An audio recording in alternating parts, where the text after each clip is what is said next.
সবল ব্যাংকের উপর বাড়ছে দুর্বলের চাপ, সহজে মিলছে না এসএমই ও বাণিজ্যিক ঋণ। রাজনৈতিক সুবিধা না রেখে আমানত ফেরানোর দায়িত্ব নিতে বাধ্য করার তাগিদ। চট্টগ্রাম বন্দরে জিসিবি আধুনিকায়নে ৭,০০০ কোটি টাকা বিনিয়োগের প্রস্তাব ব্যবসায়ীদের। দেশি বিদেশি অর্থায়নে ১৩টি বার্থকে বিশ্বমানের গড়ে তোলার পরিকল্পনা। ভারতীয় ভিসা কড়াকড়িতে এবার দুর্গোৎসবে বেনাপোল দিয়ে যাত্রী যাতায়াতে ধস। ৭ থেকে ৮,০০০-এর বদলে নেমেছে কয়েকশোতে। খরচ বাড়লেও বন্দরে কাঙ্ক্ষিত সেবা না পাওয়ার অভিযোগ। কর্মসংস্থান সহ নানা সংকটে জর্জরিত রংপুরের ক্ষুদ্র নৃগোষ্ঠী। হারিয়ে গেছে আদি পেশা, কৃষি হয়েছে শেষ ভরসা। অর্থনৈতিক দুরবস্থা কাটাতে টেকসই পরিকল্পনা নেওয়ার তাগিদ। এবং কাল সিডনিতে শুরু হচ্ছে অস্ট্রেলিয়া বাংলাদেশ বিজনেস এক্সপো। ব্যবসায়িক সহযোগিতা ও বিনিয়োগ জোরদার করাই লক্ষ্য। পোশাক শিল্প সহ বিভিন্ন খাত নিয়ে থাকছে ৫টি সেমিনার।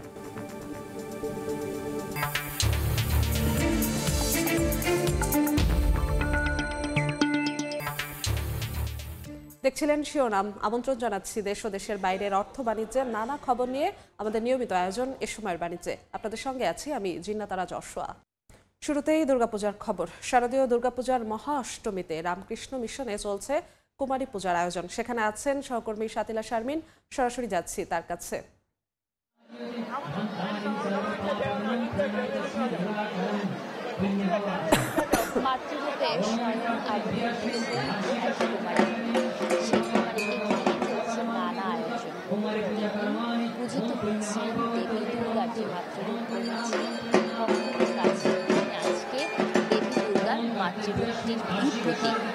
এই যে কুমারীকে দেখা যাচ্ছে, সে যে গুজে দেবী দুর্গা সেজে বসেছেন, এই যে দেবী দুর্গা সেজে যে বসেছেন, তার কাছে কিন্তু দেখেন ভক্ত অনুরাগীর অভাব নেই।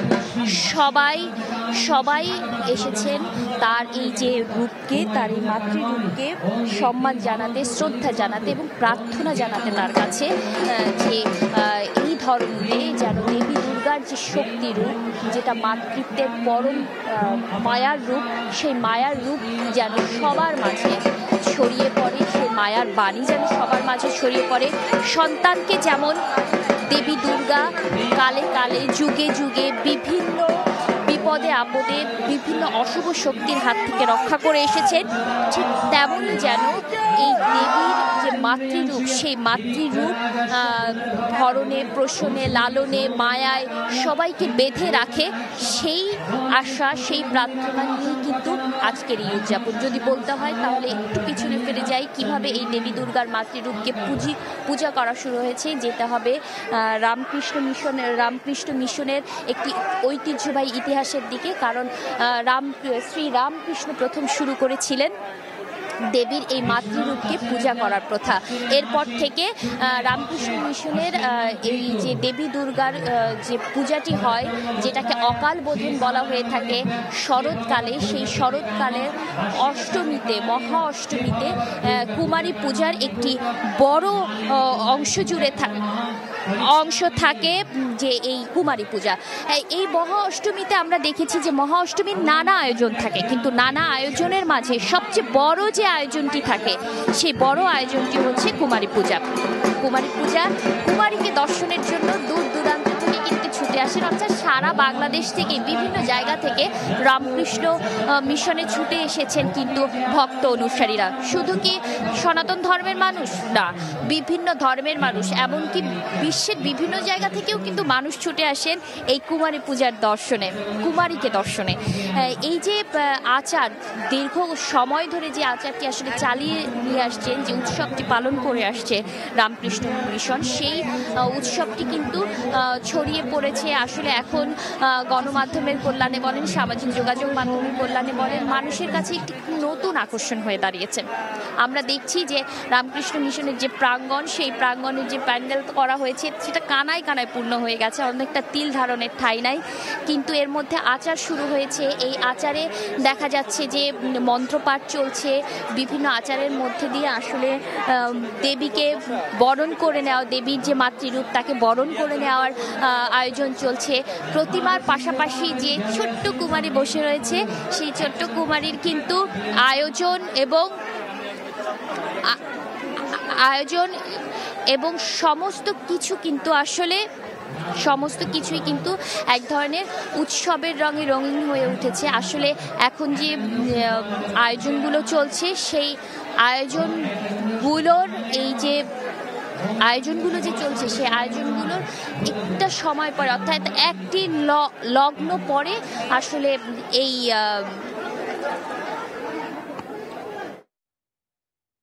আজ মহাষ্টমী। রামকৃষ্ণ মিশন থেকে কুমারী পূজার সবশেষ খবর জানাচ্ছিলেন আমাদের সহকর্মী সাতিলা শারমিন। কুমারী পূজার সবশেষ খবর জানতে চোখ রাখুন সময় টেলিভিশনের ফেসবুক পেজে। যাচ্ছি বাণিজ্যের খবরে। দুর্বল ব্যাংকের চাপ বাড়ছে সবল ব্যাংকের উপর, তাই ঋণ পেতেও বেগ পেতে হচ্ছে ছোট ব্যবসায়ী, এসএমই উদ্যোক্তা ও ঋণ গ্রহীতাদের। রাজনৈতিক সুবিধার সুযোগ না রেখে আমানত ফেরানোর দায়িত্ব নিতে বাধ্য করার তাগিদ বিশ্লেষকদের। সালিয়া সুলতানার রিপোর্ট। অনেক গ্রাহক কান্নাকাটি করে আমার সামনে তারা ফেরত গেছে এবং অনেক মেয়ের বিয়ে দেবে তার জন্য একটা আমানত রেখেছে, সে আমানতটা তারা পায় নাই। একবার দিয়েছে ৫,০০০, পরে বাদে ৩,০০০, আর দেয় না টাকা। এখন কাউন্টারে লোক থাকে না। ব্যাংকের হৃৎপিণ্ড সচল রাখেন আমানতকারীরা, অথচ প্রতিদিনই ব্যাংক থেকে অপমান আর অসহায়ত্ব নিয়ে ফিরে যেতে হয় আমানতকারীদের। একজন আরেকজনের তিক্ত অভিজ্ঞতার সাক্ষী হন। কন্ট্রাক্টে সাব কন্ট্রাক্টে নিতে হয় আর কি, ফরেন কোম্পানি অথবা ক্লায়েন্টের কাছ থেকে। সেগুলো আমি অনেকগুলা 2টা কাজ আমার অলরেডি হাতছাড়া হয়ে গেছে। বড় প্রতিষ্ঠানগুলোর ঋণ খেলাপিতে ব্যাংক পাড়া ডোবার অভিজ্ঞতাতেও ব্যাংকগুলোর সম্বিত ফেরেনি বলে মনে করেন এসএমই উদ্যোক্তারাও। এই জায়গার কাস্টমারগুলো ওখানে যাওয়াতে তারও তো ইয়েটা বেড়ে যাচ্ছে, তখন সে কি করবে? তার একটা লিমিট আছে, আমি 100 জনকে দিব। তো ওই 15টা ব্যাংকের লোক যখন ওখানে যাচ্ছে তখন তার হয়ে যাচ্ছে 150 ক্লায়েন্ট। 60 ব্যাংকের মধ্যে মাত্র 20 থেকে 25টির পরিস্থিতি ভালো, দেউলিয়ার পথে 12 ব্যাংক আর ঝুঁকিতে 15টি। আর্থিক খাত বিশ্লেষকরা বলছেন আমানতকারীদের সম্পদের পুনরুদ্ধার ব্যাংকগুলোকেই করতে হবে। আপনি দীর্ঘসূত্রিতার দিকে যাবেন, পলিটিক্যাল গভর্নমেন্ট আসে সিচুয়েশনটা অন্যদিকে নিয়ে যাবেন, এই সুযোগ তো দেওয়া যাবে না। ওয়ান স্টপ সার্ভিসের মতো একদম ধরে এটাকে দ্রুত ব্যবস্থা নিতে হবে। আপনি কই গেলেন না গেলেন দেখার ব্যাপার না, আপনি এখন জেলের বাইরে আছেন, এটাই বোনাস। এখন দেখলাম যে সালমান এফ রহমানের যে সন্তান ছিল তাদেরটাও বাইরে ফ্রিজ করা হচ্ছে, যেখানে যেই ক্যাপাসিটিতে আছে। তাহলে তো আপনারাও তো সেই নেক্সাসের একটা পার্ট। ব্যাংক মার্জারে পুরোপুরি বাস্তবায়নের সময় লাগবে 2 বছর। ততদিনে কি আমানতকারীদের আরও অপেক্ষা করতে হবে? এমন প্রশ্নে আমানতকারীদের আমানত রক্ষায় বাংলাদেশ ব্যাংকের কাছে একমাত্র হাতিয়ার ব্যাংক রেজুলেশন অধ্যাদেশ 2025। অতএব সরকারের উপর জনগণ যাতে আস্থা রাখে, আস্থা থাকলে যেই আমানতকারীর টাকা উত্তোলন অত্যাবশ্যক না, তারা যেন টাকা না উঠায়। তবে ব্যাংক পরিচালনায় যেন আবারও কোনো অসঙ্গতি সৃষ্টি না হয় সে বিষয়ে লক্ষ্য রেখে পরিকল্পনা তৈরির দিকে গুরুত্ব দিচ্ছেন অর্থনীতিবিদরা। সেলিয়া সুলতানা, সময় সংবাদ, ঢাকা। দর্শক, প্রতিবেদনটি দেখলাম। এ নিয়ে আলোচনার জন্য আমাদের সঙ্গে ভার্চুয়ালি যুক্ত হয়েছেন কোম্পানি আইনজীবী ও অর্থনীতি বিশ্লেষক ব্যারিস্টার সৈয়দ মাহসিব হোসেন। এ সময়ের বাণিজ্যে আপনাকে স্বাগত মাহসিব হোসেন। ধন্যবাদ আপনাকে আমাকে আমন্ত্রণ করার জন্য। জি, আমরা আমাদের সহকর্মীর প্রতিবেদনে যেমনটা দেখছিলাম যে সর্বপ্রথমেই যে বিষয়টি দেখছিলাম একদম চোখে পড়ার মতো, যে আমানতকারীরা তিক্ত অভিজ্ঞতার সাক্ষী হচ্ছে বিগত অনেক দিন ধরেই, এবং যারা উদ্যোক্তা হওয়ার স্বপ্ন দেখছেন তারাও ব্যাংকের দুয়ারে দুয়ারে ঘুরে যে তিক্ত অভিজ্ঞতার বলা যায় সম্মুখীন হচ্ছে। কেন হচ্ছে এমনটা কি শুধু দুর্বল ব্যাংকের চাপে হচ্ছে, তাল্য সংকট হচ্ছে, নাকি মূল কারণটা আসলে কি? দেখেন, থ্যাংক ইউ সো মাচ আমাকে আমন্ত্রণ করার জন্য। সুন্দর একটা টপিক, সুন্দর একটা প্রশ্ন আপনার। আমাদের দেশে 65টা শিডিউল ব্যাংক আর 34টা নন ব্যাংকিং ফাইন্যান্সিয়াল ইনস্টিটিউশন। তো আমাদের দেশ অনুযায়ী আমার মনে হয় যে এখানে এই ব্যাংকিং ইনস্টিটিউশনস গুলির একটু বেশি হয়ে গেছে আমাদের দেশে। আরেকটা বড় প্রবলেম যেটা হচ্ছে সেটা হচ্ছে গিয়ে যে এইসব ব্যাংকস গুলার ব্যাড লোন অনেক বেশি। রিসেন্টলি একটা নিউজ আমি দেখলাম, সেটা হচ্ছে বাংলাদেশ ব্যাংক 5টা ব্যাংকে মার্জ করতেছে।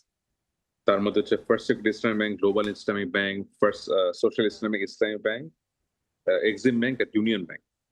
আমি যদি এই ব্যাংকগুলোর ফাইন্যান্সিয়াল হেলথটাকে যদি আমি দেখি, তাহলে হচ্ছে গিয়ে এইখানে অলমোস্ট প্রত্যেকটা ব্যাংকের অ্যাবাভ 90% হচ্ছে non banking, non performing loan, bad loan যেগুলি।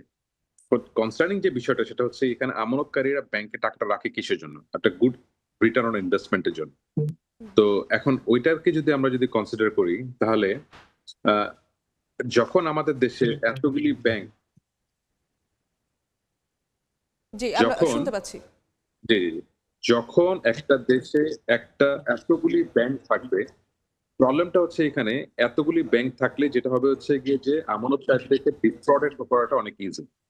আর তার চেয়ে বড় যে বিষয়টা সেটা হচ্ছে এখানে যে আমরা এখন যদি এই বিষয়গুলোকে যদি বাংলাদেশ ব্যাংক যদি ভালো মতো যদি আগের থেকে মনিটর করতেন, যে ফর এক্সাম্পল এতগুলি ব্যাংকের লাইসেন্স গুলোকে না দিয়ে তারা যদি লিমিটেড লাইসেন্স ইস্যু করতো, তাহলে আমার মনে হচ্ছে যে আমানতকারীরা এত বড় প্রবলেমে আসতো। লোনস গুলি যেটাকে ডিসবার্স করা হয়েছে, প্রত্যেকটা লোনই বেশিরভাগ একটা ব্যাড লোনে কনভার্ট করা হয়েছে। এখানে আরেকটা বড় প্রবলেম ছিল, সেটা হচ্ছে যে লোন গুলি ডিসবার্স করার সময় বাংলাদেশ ব্যাংকের রোল কি ছিল, সেটা একটা বড় একটা প্রশ্ন। বাংলাদেশ ব্যাংক কেন দেখে নাই যে এই লোনস গুলি একটা সময় ব্যাড লোন হিসেবে কনভার্টেড হতে পারে। সো ওভারঅল আমার কাছে মনে হয় যে ইনভেস্টররা ব্যাংকে টাকা ডিপোজিট করে একটা মাত্র জিনিসকে এনশিওর করার জন্য যে তাদের রিটার্ন অন ইনভেস্টমেন্টের জন্য হাই থাকে। এখন যেখানে একটা দেশে এতগুলি ব্যাংক হয়ে গেছে, তার চেয়ে বড় কথা হচ্ছে এখানে ডিপোজিট গুলার কোলাটারাল গুলাকে কখনো ভালো মতন ওভারসি না করে এই টাকা এইগুলাকে লোন গুলাকে ডিসবার্স করেছে। তো এটাই একটা বড় একটা রিজন তার জন্য আজকে এই অবস্থা। আপনি বলছিলেন ব্যাংক মার্জের ঘটনাটা বলছিলাম, আমরা দেখছিলাম দুর্বল ব্যাংকগুলোকে সবল ব্যাংকের সাথে মার্জ করা হচ্ছে। তো এই বিষয়টি যখন হবে, বলা হচ্ছে যে 2 বছরের মধ্যে হয়তো বা দুর্বল ব্যাংকগুলো ভালো অবস্থায় ফিরবে। 2 বছরের মধ্যে আদৌ কতটা ভালো অবস্থানে ফেরা সম্ভব, নাকি এই দুর্বল ব্যাংকের যে চাপ বোঝা ঋণের সেটা গিয়ে সবল ব্যাংকের ঘাড়ে পড়বে? দেখেন, আপনার সেকেন্ড কোয়েশ্চেনের অ্যান্সারটা ওইটার মধ্যেই রয়ে যায়। দেখেন, আপনার যদি এরকম হয় যে এই দুর্বল ব্যাংকগুলি তাদেরকে আপনার যে ব্যাংকগুলোর সাথে মার্জ করছে, সেটা হচ্ছে কি লিকুইডিটি অবস্থা ভালো, সিআরআর এসএলআর দুটাই হচ্ছে তারা ভালো মতো মেনটেন করছে। প্রবলেমটা যেটা হচ্ছে গিয়ে যে ইভেনচুয়ালি আপনার দেখা গেছে হচ্ছে গিয়ে যে দুর্বল ব্যাংকগুলি এই সলভেন্ট ব্যাংকগুলোর থেকে তারা তাদের যে প্রবলেমস গুলি ছিল, যে পার্টিকুলারলি হচ্ছে গিয়ে তাদের লিকুইডিটি ক্রাইসিস, সেটাকে তারা ওভারকাম করে নিয়ে যাবে। আমি একটা জিনিস আমি দেখলাম, সেটা হচ্ছে এখানে যে বাংলাদেশ ব্যাংক, বাংলাদেশ গভর্নমেন্ট দিচ্ছে 20,000 কোটি টাকা এই মার্জের। এখানে আইএমএফ, ওয়ার্ল্ড ব্যাংক, এডিবি থেকে আসছে 5,000 কোটি টাকা। তো এই যে অ্যামাউন্টটা আমার কাছে, যেখানে অলরেডি কিছু bank already they are sinking, they are in the verge of liquidation, sorry.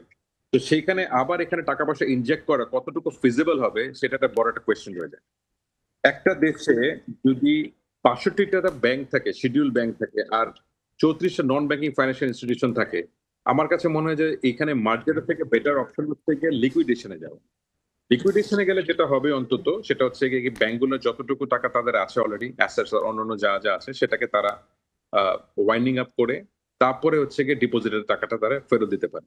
কারণ এখন যে স্কিমটা বাংলাদেশ ব্যাংক বের করেছে, এখানে কিন্তু বাংলাদেশ ব্যাংক শিওর সব কিছু বলতে পারতেছে না কতদিনের মধ্যে টাকাটা রিকভার হবে। আর একটা বিষয় হচ্ছে যে ডিপোজিটারটা তো টাকা ডিপোজিট করে একটা ভালো ইন্টারেস্ট রেটের জন্য, রিটার্ন অন ইনভেস্টমেন্টের জন্য। আপনি টাকা নিচ্ছেন, নেওয়ার পর এখন আপনি টাকাটা ফেরত দিবেন, তাহলে যে মাঝখানে যে 1 বছর 2 বছর 5 বছর যে একটা মানুষের টাকাটা ডিপোজিটেড হলো, সেটার তো টাকার ভ্যালুটা তো কমে গেল। তার তো ইন্টারেস্টটা হচ্ছে তার মেইন লক্ষ্য ছিল 10%, 12% যে ধরনের ইন্টারেস্ট তাকে প্রমিস করা হয়েছে। তো এখন আপনি তাকে বলতেছেন হচ্ছে যে না, আমরা আরো সময় লাগবে তোমাদের আসল টাকাটা ফেরত দেওয়ার জন্য, ইন্টারেস্ট কতটুকু আসবে সেটাও সার্টেন না।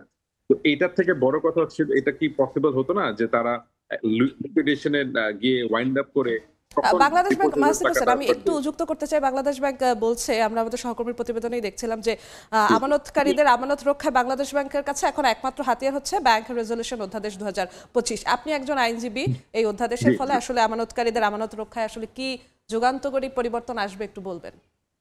দেখেন, বাংলাদেশ ব্যাংকের যে এক্সিস্টিং ব্যাংক কোম্পানিজ অ্যাক্ট আছে, সেখানে কিন্তু আমি যে কথাটা বলছিলাম যে ওয়াইন্ডিং আপের কথা, লিকুইডেশনের কথা, সেই প্রভিশন কিন্তু এখানেই ছিল। এখন যে নতুন যে অর্ডিন্যান্সটা আসতেছে, এইটা ইটস এ গুড থিং। আমি সবসময় অ্যাজ আ লয়ার হিসেবে, অ্যাজ আ প্র্যাকটিশনার হিসেবে আমি এটাকে ওয়েলকাম করি, যে আইন সবসময় অ্যামেন্ডেড হবে, নতুন নতুন আইন আসবে, যতগুলো লুপহোলস গুলো আছে সেগুলোকে ওভারকাম করার জন্য। Very good initiative. কিন্তু এক্সিস্টিং যে ব্যাংক কোম্পানিজ অ্যাক্ট আছে, সেখানে কিন্তু এই প্রভিশনস আছে।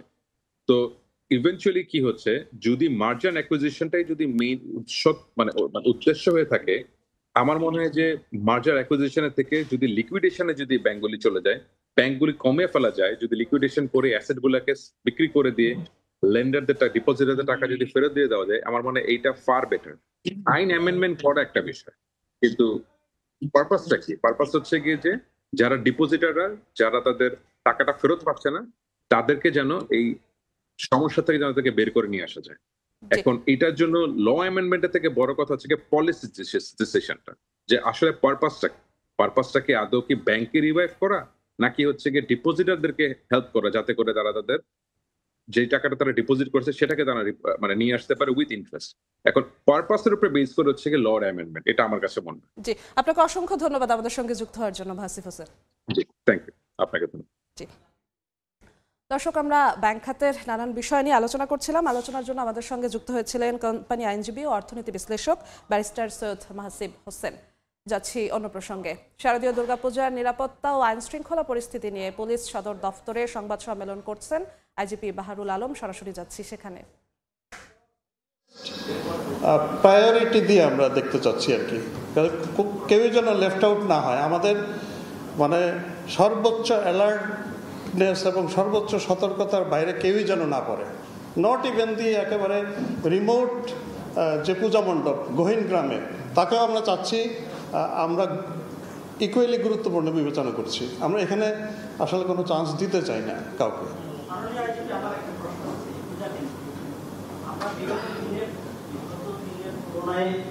আপনাদের যে মানে অ্যাকশন এবং প্রস্তুতি অনেকটা কঠোর বলা যায়, তো এটা কি প্রতিবেশী দেশের প্রপাগান্ডার কারণে কি বেশি কঠোরতা? এটা আপনার সবকিছু মিলেই। আপনারা জানেন যে ইন্টারিম গভর্নমেন্টের একটা প্রধান হচ্ছে সামনে নির্বাচনটা। এখন নির্বাচনের জন্য আমরা সার্বিক শান্তি শৃঙ্খলা, এখন ধরেন পূজার মরশুম, পূজা উপলক্ষে, এরপরে সাধারণভাবেও যে আমরা আমাদের সতর্কতা কমিয়ে ফেলবো তাও নয়, কিন্তু যেহেতু আলাদা করে একটা অনুষ্ঠান হচ্ছে সেজন্য আমরা গুরুত্বটা বেশি দিচ্ছি। পুলিশ সদর দফতরে কথা বলছেন আইজিপি। আমরা সরাসরি ছিলাম সেখানে। এই বক্তব্যের বাকি অংশ দেখতে ভিজিট করুন সময় টিভির ফেসবুক পেজে। এবার বন্দর বাণিজ্যের খবর।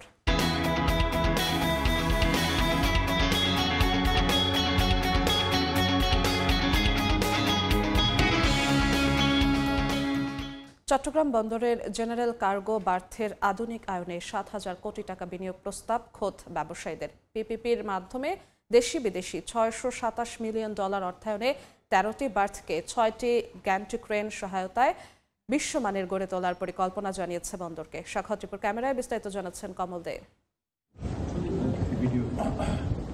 অবশেষে চট্টগ্রাম বন্দরের চেয়ারম্যান রিয়ার অ্যাডমিরাল SM মনিরুজ্জামানের হাতে তুলে দেওয়া হলো জিসিবির আধুনিকায়নে বার্থ অপারেটরদের পক্ষ থেকে নেওয়া ৭,০০০ কোটি টাকার মেগা প্রকল্পের পরিকল্পনা। তবে এক্ষেত্রে বন্দরকে ১ টাকাও খরচ করতে হবে না। পুরো টাকার যোগান আসবে দেশি বিদেশি বিনিয়োগকারীদের কাছ থেকেই। মূলত ১৩টি বার্থ অপারেটর প্রতিষ্ঠান দীর্ঘদিন ধরে বন্দরের জিসিবি অংশ পরিচালনা করে আসছে।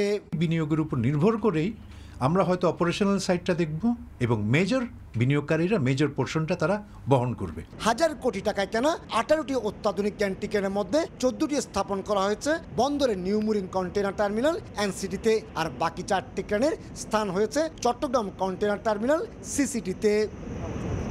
সনাতন পদ্ধতিতে জাহাজের ক্রেন দিয়ে এখানে পণ্য ওঠানামা করানো হয়।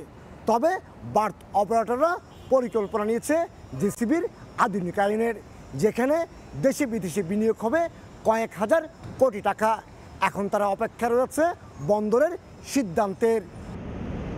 জিসিবির ১৩টি বার্থের মধ্যে বর্তমানে 12টি পুরোদমে জাহাজ বেরানোর উপযোগী। এর মধ্যে 1 থেকে 6 নম্বর বার্থ 1979 সালে কার্যক্রম শুরু হলো, বাকিগুলো 1954 সাল থেকে সেবা দিয়ে আসছে। আর 2024-25 অর্থ বছরে 6টি কন্টেনার বার্থে 11,29,000 টিওস কন্টেনার এবং বাকি 6টি কার্গো বার্থে 86,56,000 মেট্রিক টন বাল্ক পণ্য উঠানামা করেছে। জিসিবি পুরো এলাকাটা 1 থেকে 13 নম্বর যেটি পর্যন্ত ওনারা এটা কনস্ট্রাকশন করবে, নতুন টার্মিনাল তৈরি করবে এবং তারা নিজেরাই ইনভেস্ট করবে। চট্টগ্রাম বন্দরের কি রিকোয়ারমেন্টস আছে সেই ভিত্তিতে আমরা সেটা একটু যাচাই বাছাই করে দেখব এবং পরবর্তীতে তাদেরকে জানাবো। পরিকল্পনা অনুযায়ী $৬২৭ মিলিয়ন মোট খরচের মধ্যে 6টি গ্যান্টিকেন সহ অন্যান্য যন্ত্রপাতি কিনতে খরচ হবে $109 মিলিয়ন।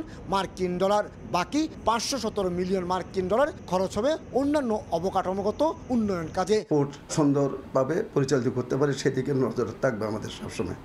এটা হচ্ছে আমাদের মুখ্য উদ্দেশ্য। যেন বিদেশিরা করতেছে, তারা বিদেশের লোক আসতেছে, ফরেন কান্ট্রি পাচ্ছে নিয়ে যাচ্ছে, কিন্তু আমরা ফরেন কান্ট্রির বাইরে যাব না। আমার দেশের অর্থ আমাদের থাকবে। একসঙ্গে বিশাল আকৃতির 4টি জাহাজ ভেড়ানোর সক্ষমতা থাকা এনসিটি 44%, 2টি জাহাজের সক্ষমতা সম্পন্ন সিসিটি 19% এবং 3টি জাহাজ ভেড়ানোর সক্ষমতায় 37% কন্টেনার হ্যান্ডেলিং করছে জিসিবি। আর চট্টগ্রাম বন্দর বছরে হ্যান্ডেলিং করছে 32 লাখের বেশি কন্টেনার এবং 13 কোটি মেট্রিক টন কার্গো পণ্য। কমল দে, সময় সংবাদ, চট্টগ্রাম। ভারতীয় ভিসায় কড়াকড়ি থাকায় পূজা উপলক্ষে বেনাপোল স্থলবন্দর দিয়ে বাড়েনি দুই দেশের যাত্রী যাতায়াত। গত বছরের সময় দিনে 7 থেকে 8 হাজার মানুষ যাতায়াত করলেও এবার তা নেমেছে কয়েকশোতে। এদিকে ভ্রমণ কর সহ নানা খরচ বাড়ানো হলেও বন্দরে কাঙ্ক্ষিত সেবা মিলছে না বলে অভিযোগ যাত্রীদের। বেনাপোল প্রতিনিধি আজিজুল হকের তথ্য, শাওন হোসেনের ছবিতে রিপোর্ট। চিকিৎসা, শিক্ষা, ব্যবসা ও দর্শনীয় স্থান ভ্রমণে স্বাভাবিক সময়ে বেনাপোল বন্দর ব্যবহার করে প্রতিদিন 5 থেকে 6 হাজার পাসপোর্টধারী যাতায়াত করে। পূজার আগে তা বেড়ে দাঁড়ায় প্রায় দ্বিগুণ। তবে দেশের রাজনৈতিক প্রেক্ষাপট বদলে দেয়া গেল বছর 5 আগস্টের পর প্রভাব পড়েছে ভারত বাংলাদেশ অর্থ বাণিজ্যিক সম্পর্কে। প্রতিবেশী দেশটি কড়াকড়ি আরোপ করে রেখেছে ভিসা দেওয়ার ক্ষেত্রে। এর মধ্যেই আবার গত 10 আগস্ট ভিসা ফি 800 টাকা থেকে বাড়িয়ে করা হয়েছে 1500 টাকা। রেলপথে এখনও বন্ধ রাখা হয়েছে দুই দেশের মধ্যে যাত্রী যাতায়াত। আমাদের ভিসা ছিল 840 টাকা, এখন করা হয়েছে 1500 টাকা। এটা তো আমাদের জন্য বেশি হয়ে গেল। তো চিকিৎসার জন্য ভারতে যাচ্ছে আর কি, ভিসা পেতে একটু দেরি হয়েছে। অনেক কষ্টের মাধ্যমে পাইছি ভিসাটা, আত্মীয় স্বজনরা আছে ওনাদের সাথে দেখা করতে যাচ্ছি।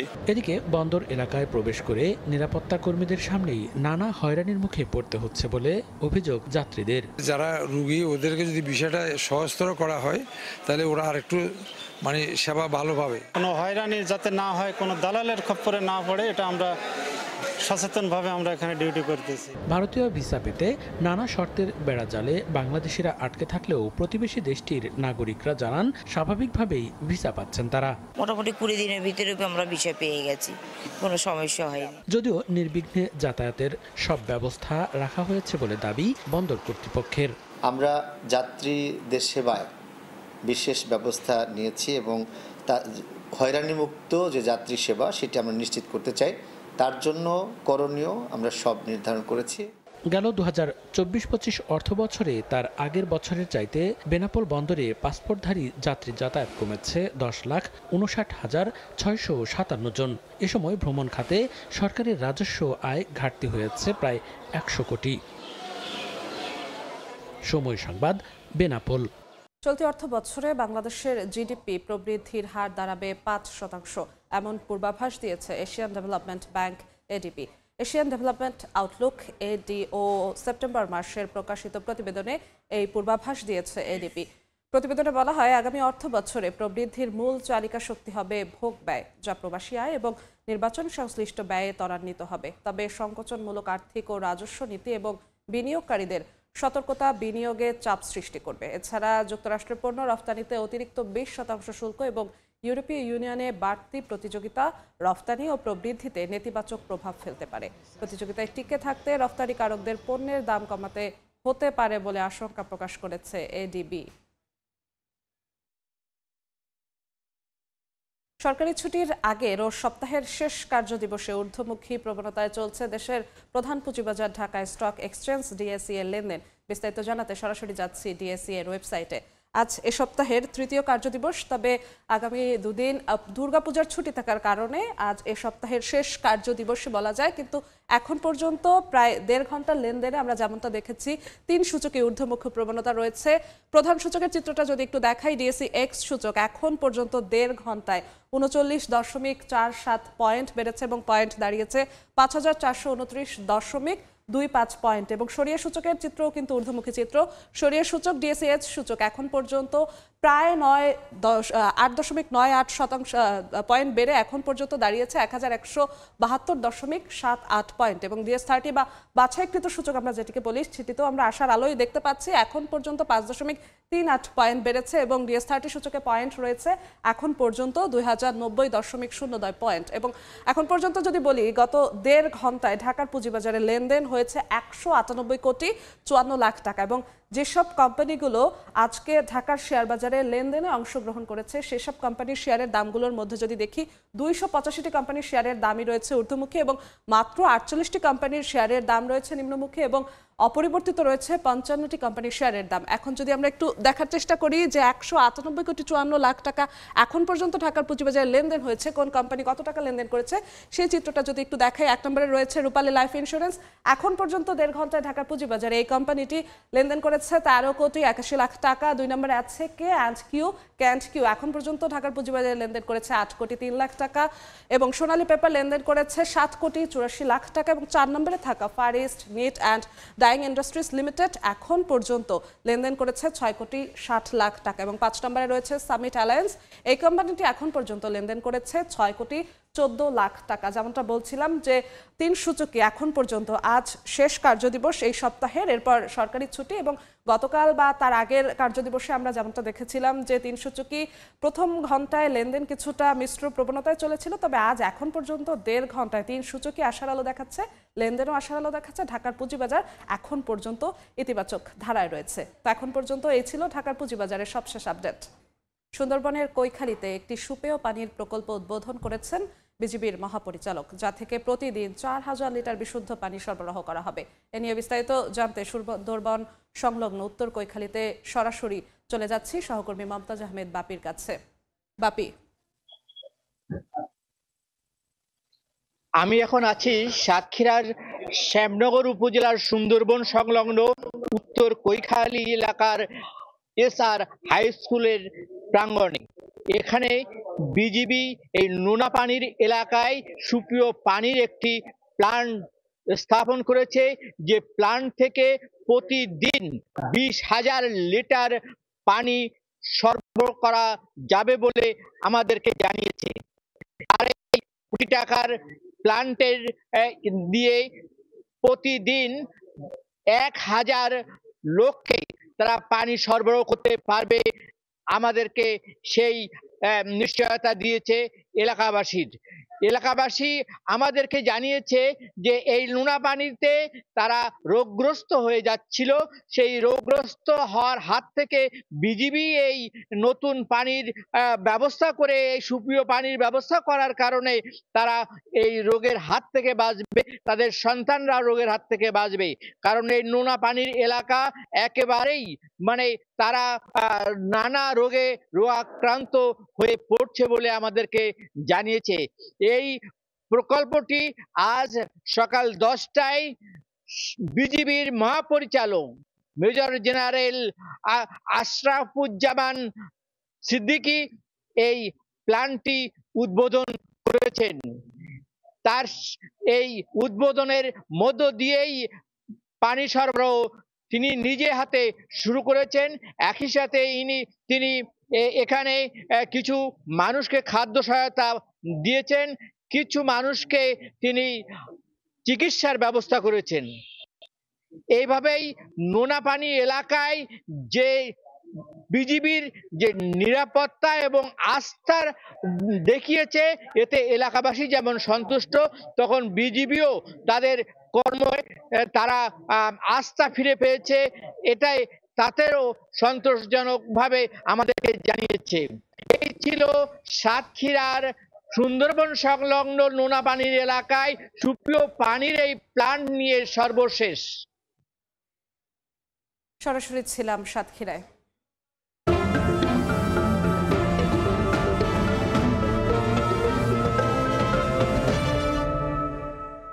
খাদ্য, বাসস্থান ও কর্মসংস্থান সহ নানা সংকটে জর্জরিত রংপুরের ক্ষুদ্র নৃগোষ্ঠীর জীবন জীবিকা, নেই পর্যাপ্ত পৃষ্ঠপোষকতাও। সময়ের পরিক্রমায় হারিয়ে গেছে আদি পেশা। কৃষি শ্রমিকই আয়ের একমাত্র পথ। আগ্রহ থাকলেও অর্থনৈতিক সংকটে শিক্ষার সুযোগ থেকে বঞ্চিত শিশুরা। একই সঙ্গে বেড়েছে বাল্যবিবাহের হারও। গবেষকরা বলছেন, ক্ষুদ্র নৃগোষ্ঠীর মানুষদের মূল স্রোতে যুক্ত করতে প্রয়োজন টেকসই পরিকল্পনা। সাঁওতাল সম্প্রদায়ের কয়েকজন নারী নিজেদের মাতৃভাষায় কথা বলছেন সন্তানের বিয়ে ও সামাজিক আচার অনুষ্ঠান নিয়ে। তবে বংশ পরম্পরায় এই ভাষা আজ বিলুপ্তির পথে। রংপুর বিভাগের বিভিন্ন জেলায় ছড়িয়ে ছিটিয়ে রয়েছে সাঁওতাল, ওঁরাও ও মুন্ডা সহ আরও কয়েকটি ক্ষুদ্র নৃগোষ্ঠী। আদি পেশা হারিয়ে কৃষি শ্রমিকই এখন তাদের আয়ের একমাত্র উপায়। সরকারি সহায়তা নেই বললেই চলে, ফলে জীবিকার তাগিদে রাজধানীমুখী হচ্ছে নতুন প্রজন্ম। রোয়াগারা কাজ হই তখন করি, গিট্টি ভাঙা কাজ হইলে করি, নাহলে নেই বাড়িতে বসে থাকি। যখন যেই কাজে যেইটা পাই ওইটাই করি, না পাইলে বসে থাকি। কুচিয়া মারে তাও তো না ছাড়ি বানাই দেলকা, তো একনি বাল বাচ্চা যে মানুষ করবে কিভাবে? অর্থনৈতিক টানাপোড়েনের কারণে শিক্ষা থেকে বঞ্চিত আদিবাসী শিশুরা আগ্রহ থাকলেও সামর্থ্য নেই অনেক পরিবারের, ফলে বাড়ছে ঝরে পড়ার হার, পাল্লা দিয়ে বাড়ছে বাল্য বিয়ে। পাড়া প্রতিবেশী মানুষগুলা বলে যে মেয়েটা বড় হয়েছে, বিয়ে দিতেছেন না কেন? মেয়েকে পরে কি করবেন, যায় বলে স্বামীর বাড়িতে গেলে করেন লাগে। আসিয়া বহু লেখালেখি করে নিয়ে যাও, অমুক দিব তমুক দিব, কিন্তু আমরা ওই লেখালেখি সারা শেষ আশাই আসি আমরা দিবে। হাতে করি, পেটে খাই, যা জুটাই যতটুক শক্তি আসলে অতটুক করি। সমাজসেবা অধিদপ্তর বলছে ক্ষুদ্র নৃগোষ্ঠীর জীবনমান উন্নয়নে কিছু প্রকল্প রয়েছে, তবে গবেষকদের মতে প্রয়োজন টেকসই পরিকল্পনা। বাংলাদেশ জাতীয় সমাজ কল্যাণ পরিষদ থেকে এককালীন আর্থিক সহায়তা দেওয়া হচ্ছে আর কি, অব্যাহত রয়েছে। যেমন গত অর্থ বছরে আমরা 97 জনকে জনপ্রতি 2000 টাকা হারে একটা অনুদান দিয়েছি। যে হস্তশিল্প থেকে শুরু করে তাদের ঘরের মধ্যে যে গৃহ কর্মসংস্থানের যে ব্যবস্থাগুলো সেগুলো যদি করতে পারি, তাহলে এগুলো কিন্তু আমাদের স্থানীয় যে বাজার, সে বাজারকে সমৃদ্ধ করবে। বৈচিত্র্যময় সংস্কৃতির বাহক এই মানুষগুলো শুধু ইতিহাস নয়, সমাজের অংশ। টেকসই উন্নয়ন নিশ্চিত না হলে হারিয়ে যেতে পারে তাদের অস্তিত্ব, ভবিষ্যৎ প্রজন্ম হারাবে তাদের শেকড়, বলছেন সংশ্লিষ্টরা। নাজমুল ইসলাম নিশাত, সময় সংবাদ, রংপুর।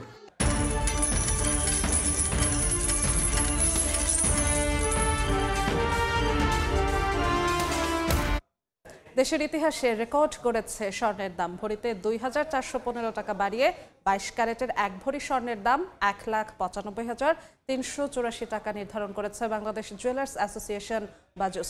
সোমবার রাতে এক বিজ্ঞপ্তিতে তথ্য জানিয়েছে বাজুস। আজ থেকেই নতুন এই দাম কার্যকর হচ্ছে। বিজ্ঞপ্তিতে বলা হয়, স্থানীয় বাজারে তেজাবি স্বর্ণের মূল্য বেড়েছে, ফলে সার্বিক পরিস্থিতি বিবেচনায় স্বর্ণের নতুন দাম নির্ধারণ করা হয়েছে।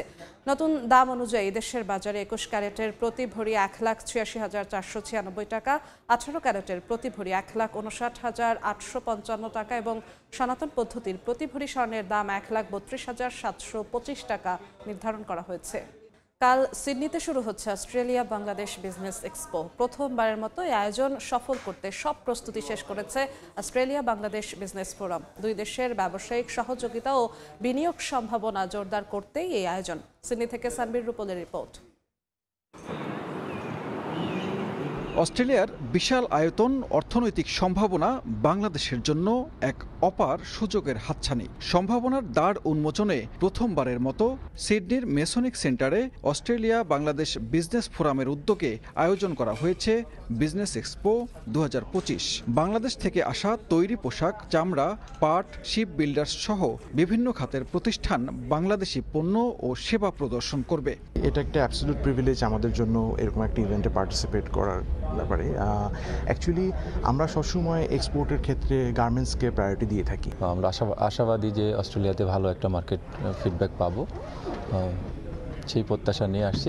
এখন আগামীকালকে যেহেতু ফেয়ারের প্রথম দিন, আমরা আগামীকালকে ভালো একটা ফিডব্যাক আশা করছি। শুধু পণ্য প্রদর্শনী নয়, 2 দিনে বাংলাদেশের বিভিন্ন খাতের শিল্পের ব্যবসা ও সম্ভাবনা নিয়ে 5টি সেমিনার অনুষ্ঠিত হবে। এতে অংশ নেবে 2 দেশের শীর্ষ ব্যবসায়ী প্রতিনিধি ও সরকারের নীতি নির্ধারকরা।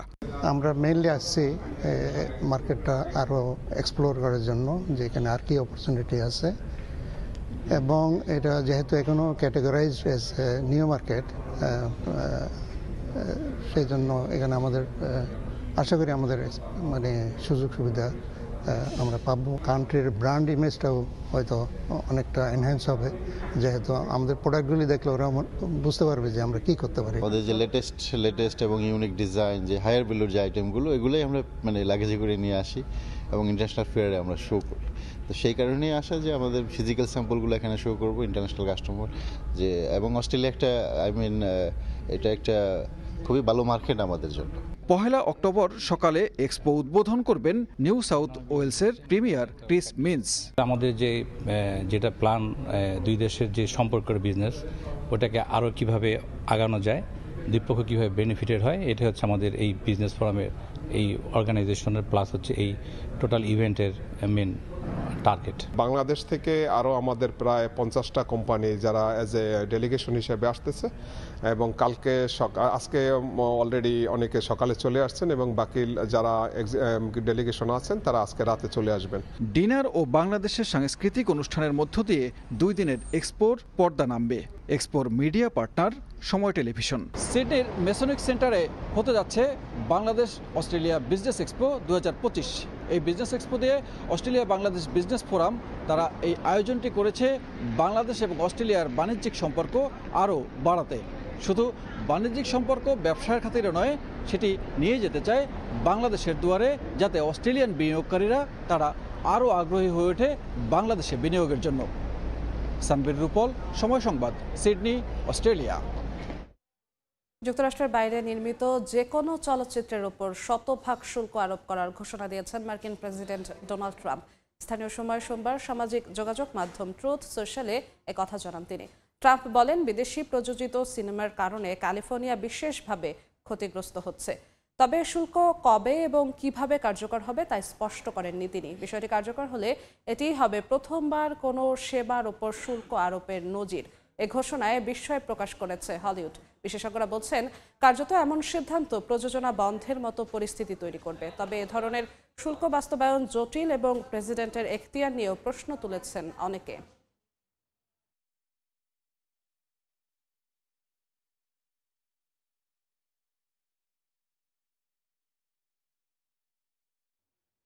নতুন 4 ভিসা চালু সহ নিয়মে ব্যাপক পরিবর্তন আনল সংযুক্ত আরব আমিরাত। এর পাশাপাশি বেশ কিছু পুরনো ভিসার মেয়াদ, শর্ত ও নিয়মও পরিবর্তন করা হয়েছে। দেশটির পরিচয়, নাগরিকত্ব শুল্ক ও বন্দর নিরাপত্তা বিভাগ আইসিপি জানায়, এই পদক্ষেপের প্রধান উদ্দেশ্য হল বিশ্বজুড়ে থাকা মেধাবী মানুষ, বিশেষজ্ঞ এবং ব্যবসায়ীদের আমিরাতের প্রতি আকৃষ্ট করা। বিশেষ করে কৃত্রিম বুদ্ধিমত্তা, প্রযুক্তি, পর্যটন ও বিনোদন খাতকে চাঙ্গা করাই এর মূল লক্ষ্য। এই নতুন নিয়মকানুনগুলো এমনভাবে তৈরি করা হয়েছে যেন যারা আমিরাতে থাকতে, কাজ করতে বা ব্যবসা করতে চান তাদের জন্য সবকিছু সহজ হয়। এর ফলে মানুষের জীবনযাত্রার মান বাড়ার পাশাপাশি ব্যবসা বাণিজ্যের প্রসার ঘটবে। বিশ্ব দরবারে দেশটি আরও এগিয়ে যাবে বলে ধারণা করা হচ্ছে। এ পর্যায়ে শীর্ষ সংবাদগুলো জানিয়ে দিচ্ছি আরেকবার। সবল ব্যাংকের উপর বাড়ছে দুর্বলের চাপ, সহজে মিলছে না এসএমই ও বাণিজ্যিক ঋণ। রাজনৈতিক সুবিধা না রেখে আমানত ফেরানোর দায়িত্ব নিতে বাধ্য করার তাগিদ। চট্টগ্রাম বন্দরে জিসিবি আধুনিকায়নে 7,000 কোটি টাকা বিনিয়োগের প্রস্তাব ব্যবসায়ীদের। দেশি বিদেশি অর্থায়নে 13টি বাঁধকে বিশ্বমানের গড়ে তোলার পরিকল্পনা। এবং ভারতীয় ভিসা কড়াকড়িতে এবার দুর্গোৎসবে বেনাপোল দিয়ে যাত্রী যাতায়াতের ধস। 7 থেকে 8 হাজারের বদলে নেমেছে কয়েকশোতে। খরচ বাড়লেও বন্দরে কাঙ্ক্ষিত সেবা না পাওয়ার অভিযোগ।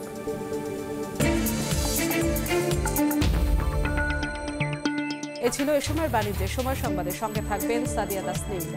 ধন্যবাদ জাসওয়া। সময় সংবাদ নিয়ে ফিরছি কিছুক্ষণ পর, সঙ্গে থাকুন সময়।